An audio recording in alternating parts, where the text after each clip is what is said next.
aking panawagan, pag hindi maganda dito ang kitaan sa content creator, lilipat tayo sa DPWH contractor.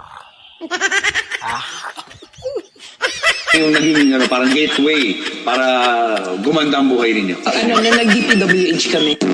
Kano karami kotse meron kayo? Parang personal use lang namin. Nasa 30 plus na yata siya. 40. Ano, nagamit niyo ba lahat yan? Yun, hindi na nga. Hindi. Hindi na nga. Sa dami. So, mostly American car siya. Cadillac, white and black. Yung Lincoln Navigator siya. Black and white. Black and white. Yes. GMC Denali. So, black and white version din siya. Walang ganito sa Philippines. Sa YouTube? Oo, nasa Grand Wagoneer. Pinaship ko from the US. From the US. Nakamaneho ka rin. Marunong mag-drive, left, right. Hindi marunong mag-park. Si Suburban. Tsaka si Wow, ganda. Alphard, Dodge Ram. And then the Tundra na Toyota. Imported din to, no? Yes. Parang walang ganito dito, no? Pilipinas. And then the Toyota Sequoia. This is the TRD Pro.